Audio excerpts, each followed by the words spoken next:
Later, Ors would repeat Rosa's rhythm without a single mistake, but the beast would not follow him. Why did the same knock mean different things to it? Kevra had already brought the marker up to the beast's folded side when the wall of the passage shuddered under her elbow. "Loosen the net," she said. Rosa let the tension go. The beast stopped scraping its stony paws against the floor and drew its head in under the broad shield plate on its back. A gap opened between its sides and the translucent fabric of the net. "More," Kevra demanded. "Any more and it'll twist free." "Better it twists free than starts thrashing." Kevra knew the living passages better than Rosa did, and that was irritating just enough to make Rosa obey without arguing. She leaned forward, feeding out the cord. The wet wall beside them contracted, gathered into a thick fold, and struck the opposite side of the passage with a sharp clap. Rosa recoiled. A slit no wider than a palm remained between her and Kevra. On the other side, Kevra was holding the edge of the net to keep the beast from being crushed. Her shoulder was already touching the tightened wall. Ors caught Rosa by the belt when she tried to shove her hand into the opening. "Not all of us will fit through there. Leanne stays with the beacon. You get one try." Leanne lowered the heavy root beacon to the floor and shook her head. "It won't fit through the slit.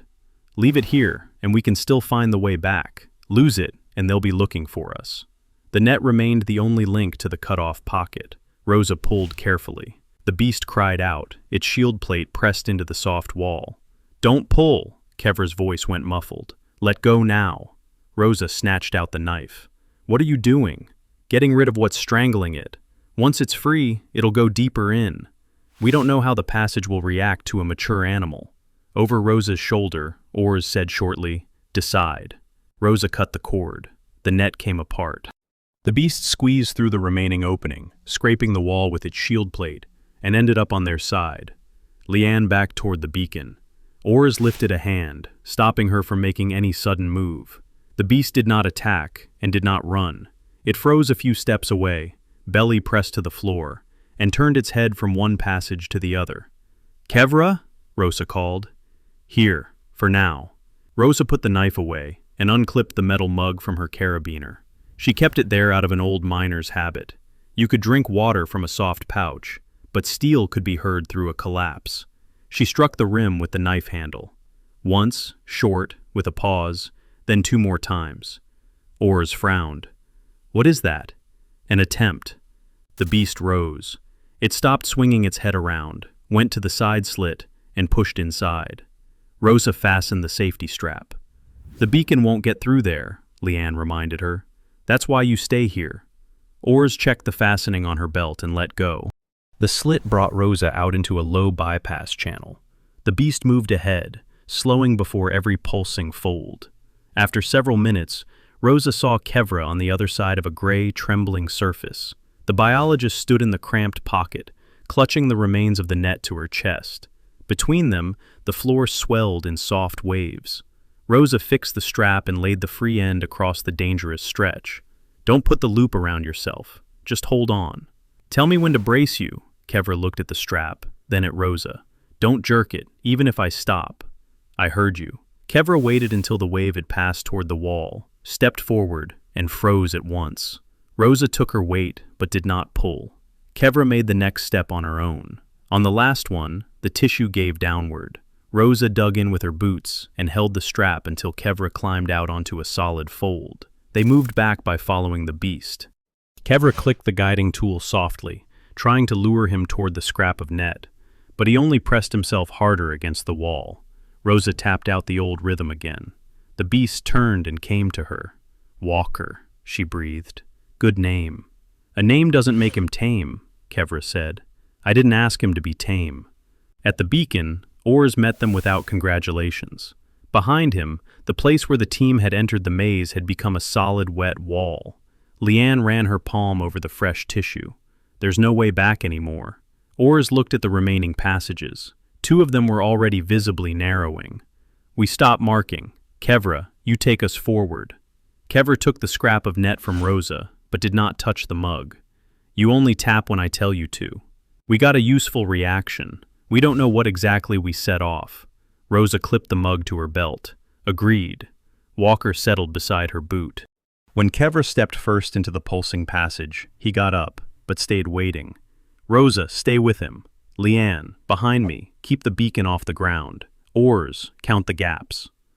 Kevra pointed with the toe of her boot at the dull hollows between the swollen veins of the floor. Leanne stepped into the nearest one and lowered the beacon so she could shift her grip on the handle. A deep dent formed at once under the heavy casing. "Lift it," Kevra said sharply. "I need to switch hands." "Then switch while you move." The passage reads long pressure as a trapped body. Oars moved closer to Leanne, about to help. A gray fold filled in between them and started creeping upward. Kevra jabbed it with the guiding tool. "That is what happens if you bunch up." Oars stepped back. "Fine, I'll watch the distance. You tell us where to put our feet." Leanne slung the beacon strap over her shoulder. The casing struck her thigh, but it no longer touched the floor. "Clear the next hollow for me ahead of time," she demanded of Oars. "If I stop with this thing, you lift me with it." Kevra waited until the passage walls relaxed. She raised 2 fingers. Oars let Leanne go ahead and counted off the needed gap. Rosa stayed by the entrance. Walker stood beside her, head drawn under his shield plate, and did not move. Kevra turned her palm. Rosa took off the mug and tapped the familiar call. Walker started forward at once, but did not rush to catch up with Kevra. He kept near Rosa, matching his short steps to her pace. "So we closed the line together," Oars said. "Convenient." In the passage, they had to wait for a long time while the warm bump sank back down. So Leanne would not lose her breathing under the weight of the beacon.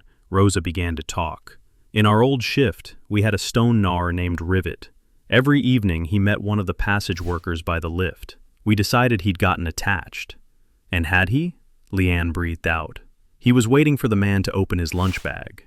On the man's day off, he wasn't there, so Rivet followed the bag." Leanne gave a short laugh and shifted the strap into a better grip.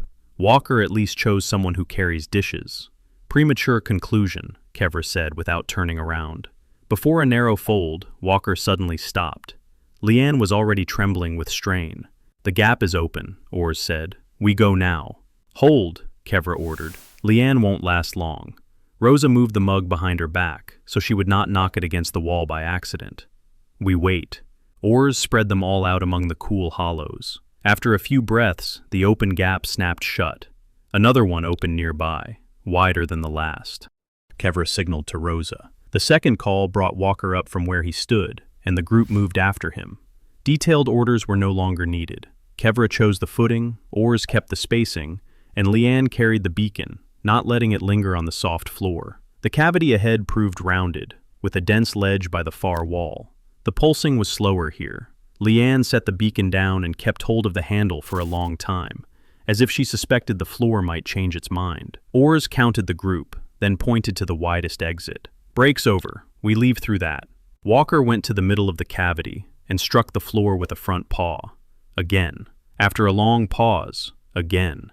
The edge of the cavity by the exit Oars had chosen swelled and drew tight.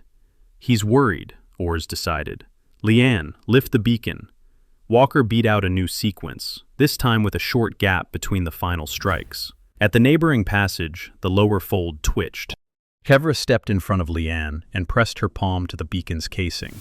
"Leave it. The cavity will close too. That is why we need one more cycle." Rosa was already holding the mug, ready to answer. Kevra noticed and shook her head. "For now, we listen." Oars looked at the exit he had chosen first. Its edges were slowly coming together. "One cycle," he agreed. Walker raised his paw above the floor. Rosa lowered the mug onto her knee and waited for the strike. The paw came down 3 times. Walker held the paws, turning toward the narrow slit on the right, and added one more strike. Kevra lifted her hand. Now she allowed it. Rosa answered only with the beginning of the familiar rhythm, once. She moved the knife away from the mug's rim and waited, though her fingers wanted to finish the call. Walker did not come closer. He moved over to the right wall and tapped again, standing side on to the chosen slit. "Watch the tissue," Kevra said. After the last strike, the lower fold of the slit relaxed. The gap began to widen, but almost at once it tightened again. "His position points to the passage," Kevra went on. "The pause gives the time before contraction. He only answers after her signal." "Why after hers?" Oars asked.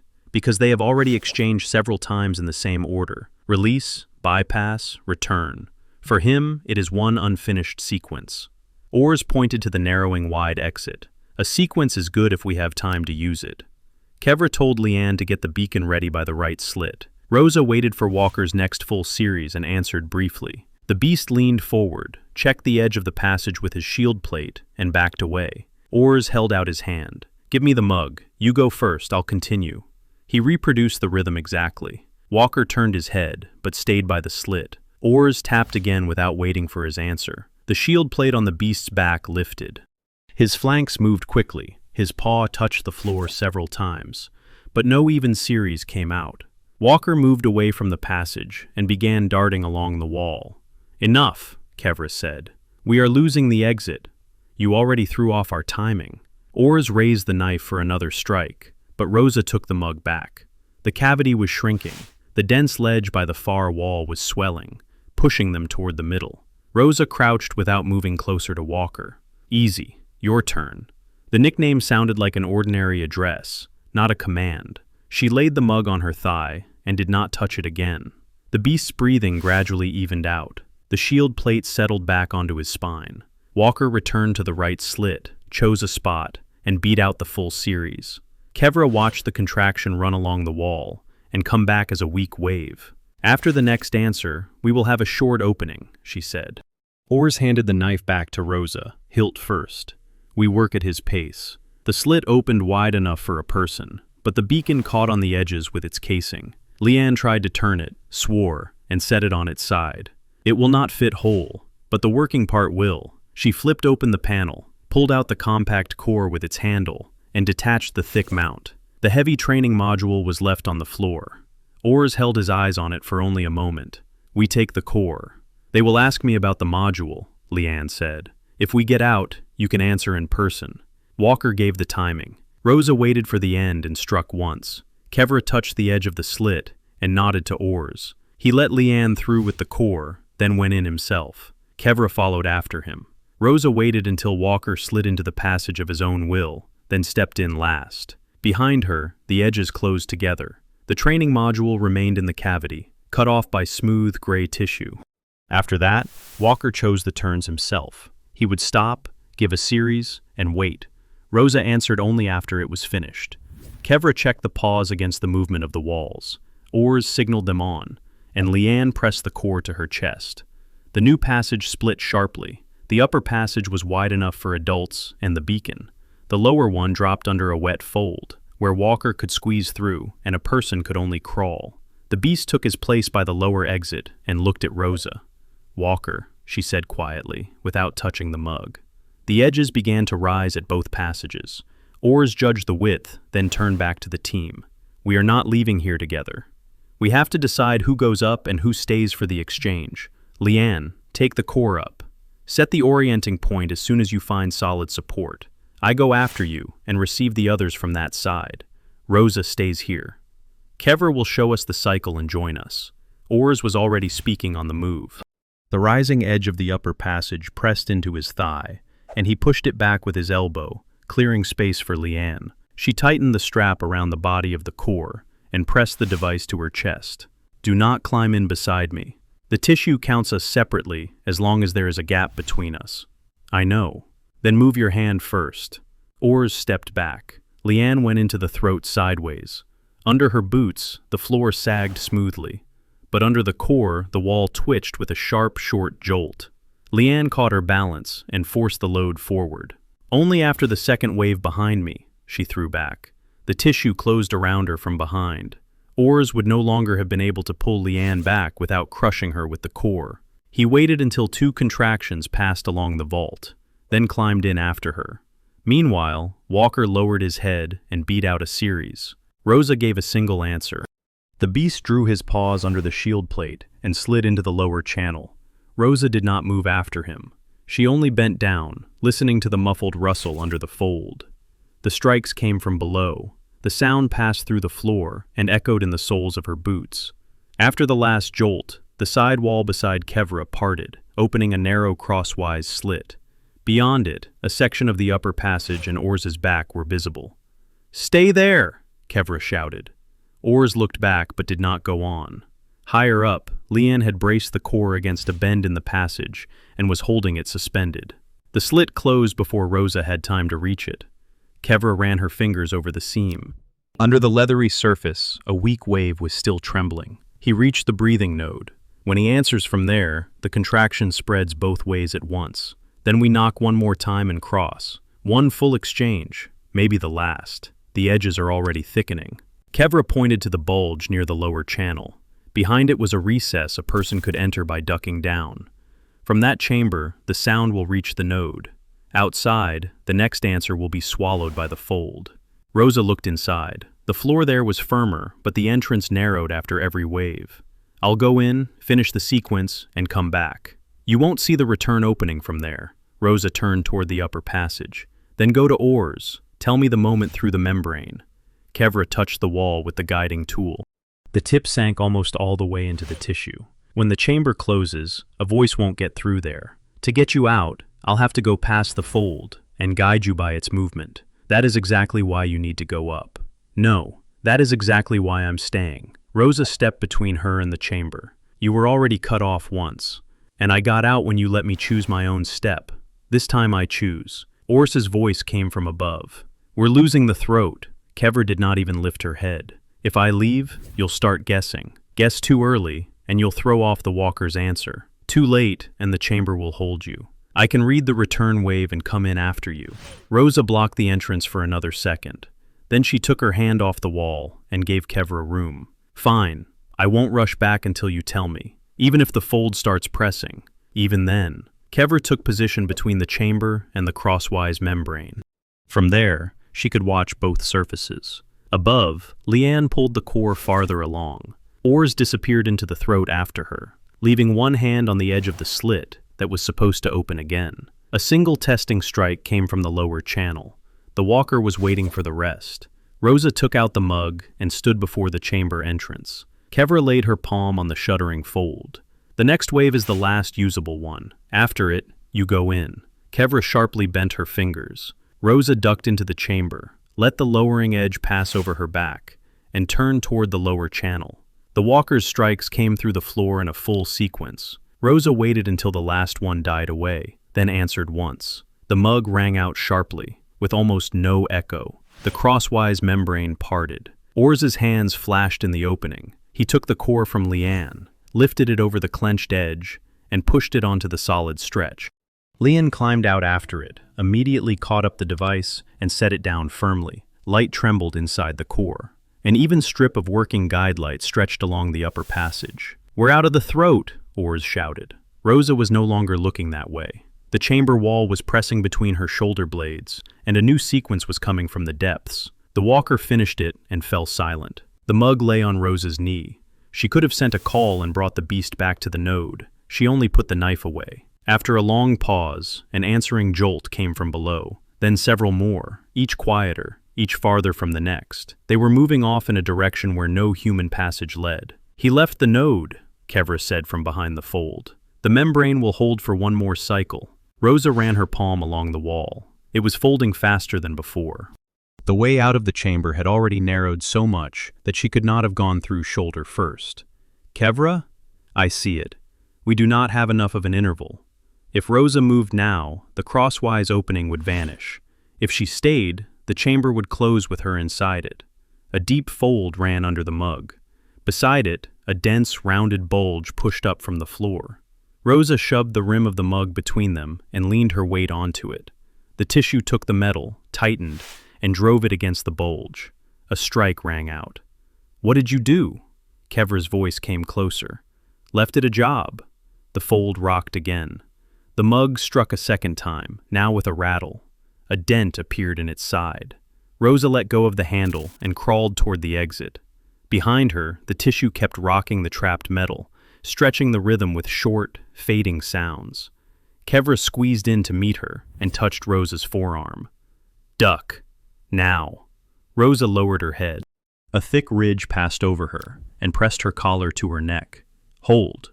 The passage ahead looked open. Rosa could have crossed it in one lunge, but she stayed under the fold. The mug clinked once more. The metal crunched. Keep holding, Kevra said. The floor under their boots began to rise. Rosa shifted her weight onto her heels without moving from the spot. The next wave passed along the side, and for a moment drew out a narrow trough toward the upper passage. Now behind me, left shoulder lower. Kevra stepped first. Rosa moved exactly in her tracks. When the edge of the trough closed at her thigh, she did not shove Kevra forward. Kevra felt out the direction with her palm and told her to turn sideways. Ors appeared ahead. He was holding the upper fold with one hand, though it had already wrapped around his wrist. Kevra first, Rosa said. I can do it, Kevra snapped, and climbed out to him. Ors caught her by the elbow, set her on solid ground, and immediately reached back. Kevra stayed at the edge. Rosa after the wave, not before.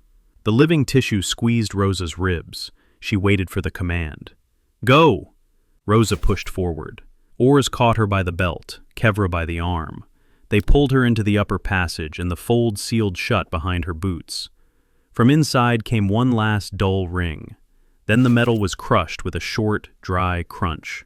By the beacon, Leanne held the core in both hands. The light guide stretched toward the exit through a still section of tissue. Off to the side, behind a translucent wall, several distant jolts traveled toward a natural slit and disappeared. Rosa looked at the empty carabiner on her belt. Kevra checked her side and shoulder, then left her hand at Rosa's elbow. Ors counted aloud. Leanne, Kevra, Rosa, me, all four. Rosa let Kevra steady her beside the beacon. Behind the closed wall, the training module and the crushed mug remained. The walker did not come back there.